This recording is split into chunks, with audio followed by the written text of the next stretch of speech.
Aujourd'hui, on va soulever le capot. On va plonger au cœur des grands modèles de langage pour comprendre une chose qui paraît presque magique.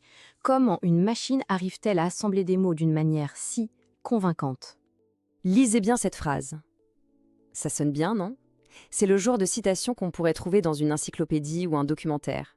Ça a l'air savant, tout à fait plausible. Sauf que, tout est faux. Cette citation est une pure invention. Hélène Dubois n'a jamais existé, c'est une intelligence artificielle, un grand modèle de langage qui a tout fabriqué de A à Z. Et voilà la grande question.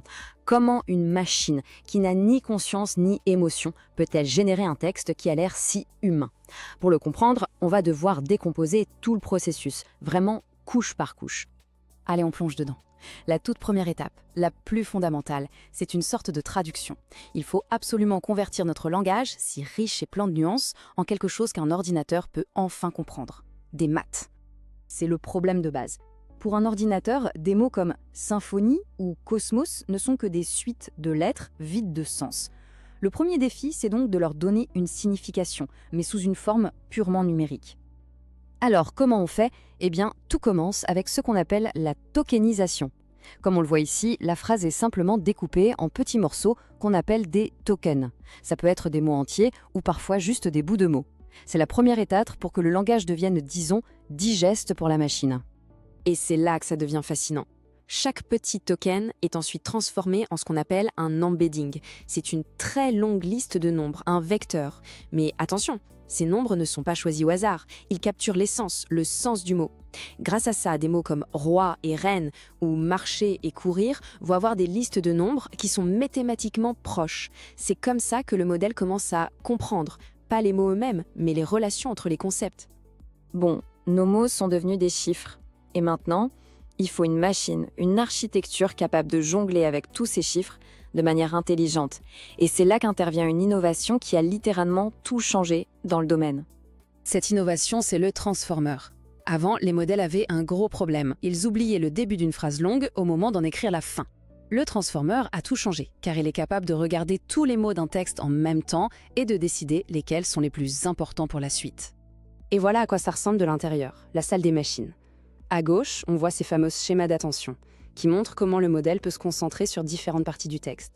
Et à droite, c'est un zoom sur un seul bloc de calcul, le cœur du réacteur. C'est une cascade d'opérations mathématiques très complexes qui se répètent encore et encore.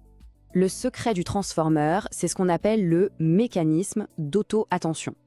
En gros, quand le modèle doit choisir le mot suivant, il ne se contente pas de regarder le mot juste avant. Non, il repasse en revue toute la phrase, tout le contexte, il donne un score d'importance à chaque mot pour faire la meilleure prédiction possible. C'est ça qui lui permet de générer un texte qui est cohérent et qui a du sens. Maintenant qu'on a l'architecture, il faut l'entraîner. Il faut lui apprendre à penser. Et là, accrochez-vous bien parce que le mot-clé, c'est massif. L'échelle est tout simplement vertigineuse. Prenons un modèle récent. Par exemple, on parle de 340 milliards de paramètres. Un paramètre, c'est un peu comme un minuscule bouton de réglage. Le modèle en a donc 340 milliards et pendant son entraînement, il va ajuster chacun de ces boutons petit à petit pour essayer de faire les meilleures prédictions possibles. Et pour savoir comment tourner tous ces milliards de boutons, il lui faut du carburant, des données, une quantité astronomique, 9 billions de tokens. Pour vous donner une idée, c'est bien plus de texte qu'un être humain ne pourrait jamais en lire, même en plusieurs milliers d'années. Le modèle absorbe tout ça pour apprendre les règles de la grammaire, les faits, les styles, bref, tout ce qui compose le langage humain. En fait, l'entraînement se passe en deux grandes étapes. D'abord, il y a le pré-entraînement. C'est là que le modèle ingurgite des quantités massives de textes d'Internet pour apprendre les bases du langage. C'est l'école généraliste. Ensuite, il y a l'ajustement fin, le fine-tuning. Là, on lui donne des données de bien meilleure qualité, plus ciblées, pour lui apprendre à se comporter comme un assistant utile, à suivre des instructions et à éviter les sujets dangereux. C'est la spécialisation. Mais voilà, ce processus qui consiste à toujours prédire le mot le plus probable a un effet secondaire assez étrange et parfois même problématique. Et c'est ça qui nous ramène directement à notre fausse citation sur Hélène Dubois. Tenez, voilà un autre exemple parfait. La phrase est bien construite, elle a le ton d'une anecdote historique, mais évidemment c'est complètement faux. C'est ce qu'on appelle une hallucination. Le modèle ne ment pas intentionnellement en tout cas, il se contente d'assembler des mots d'une manière qui lui semble statistiquement probable, même si le résultat n'a aucun lien avec la réalité. Les chercheurs ont un nom pour ça, l'hallucination de fidélité. C'est quand le modèle déraille par rapport aux faits ou aux instructions qu'on lui a données. Il faut bien comprendre qu'il ne sait pas qu'il invente. Pour lui, il ne fait que suivre les schémas qu'il a appris pendant son entraînement. Ce problème d'hallucination, c'est l'un des plus grands défis de l'IA aujourd'hui. Alors la question que tout le monde se pose est comment les chercheurs essaient-ils de résoudre ce problème pour qu'on puisse enfin faire confiance à ces outils?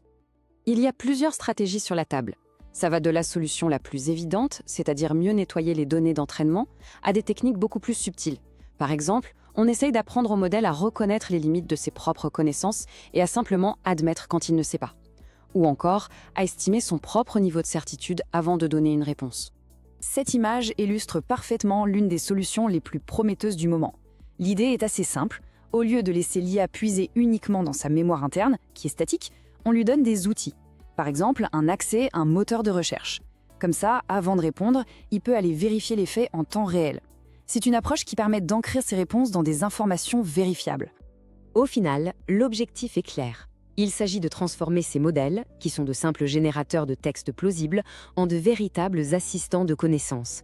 Des outils qui peuvent non seulement écrire de manière fluide, mais qui le font avec exactitude et fiabilité. Ce qui nous laisse avec cette question pour la fin. Le plus grand défi, finalement, n'est peut-être pas de rendre l'IA plus intelligente, mais de lui enseigner une forme d'humilité intellectuelle, c'est-à-dire la capacité de reconnaître les limites de son propre savoir. C'est sans doute ça, la prochaine grande frontière pour construire une IA en qui on peut vraiment avoir confiance.